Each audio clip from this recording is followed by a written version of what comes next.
บ่อยสงขลาตอนนั้นมีข่าว2กปลูกถุงยาไฟฟ้าช็อตลูกเซ็งสาใจว่าอยู่ที่ในห้องน้ำเมื่อวันที่9เดือนธันวาคมปี2026ในภูมิพลพรที่โรงผลิตปักเกร็ดเจดอนนนทบุรีไล่ฮาบตึงลาดว่ามีคนลูกเซ็งสาใจว่าอยู่ที่ในห้องน้ำนะคะว่าหลังเสร็จไล่ฮาบตึงลาดเยาก็ไล่ลงปืนตีเสียก็ไล่กว่ากดทัดด้วยค่ะเพราะว่ากว่าถึงยาวดีเฮิรนเขานั่นค่ะนะเปิดไว้เป็นเสียงแม่เครื่องใจไฟฟ้าที่ในห้องน้ำอันอยู่ไว้ที่ในห้องนอนนั่น ครบถ้วนพันครับตัวโพจ้ายก้อนหนึ่งอายุเลย66ปี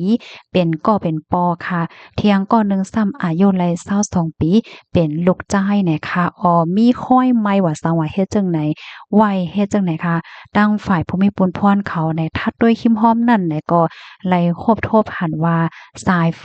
ดีอันเครื่องเฮ็ดน้ำอุ่นในห้องน้ำเขานั่นค่ะนะไฟโคไหวเฮ็ดจังไหนในกอคาล่ำว่าเมื่อพ้องลูกจ้ายเขาก็อาบน้ำนั่น ถูกหญ้าไฟฟ้าหลุดกำในก็เป็นปอกอเรียนข่าวกว่าจอยแหวก็ถูกหญ้าไฟฟ้าในหลุดแทงเส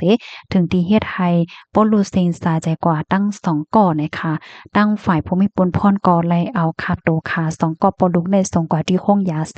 เปิดดักกดทัดลองตั้งไล่โหย่อยย่ำมัน10กว่าว่านะคะข้อมูลตอนในค่ะไลปึงอิงเอามาที่ของการข่าวสดออกไว้ค่ะอันในก็แค่ย้อนฟังถึงปันพี่น้องเฮาค่ะเนาะเจออันใจเคิงใจไฟฟ้าป้าเจ็มเคิงเฮ็ดน้ำอุ่นนะคะเลอเซว่าเฮาค่ะเลยฟังสติเคิงเฮ็ดน้ำอุ่นอันเอา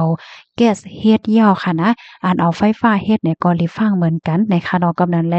ที่ขอเฮิรนเฮาค่ะนั่นสายไฟเฮาค่ะจ่องมันเก่าแห้งป่นตีจ่องมันมีสายไฟโคหือสังหือเห็นอันนั้นน่ะเนาะย้อนก็เปว่าไฟฟ้าในไว้เมาบางอำไลเนี่ยค่ะเนาะค่ะใบสงค่ะ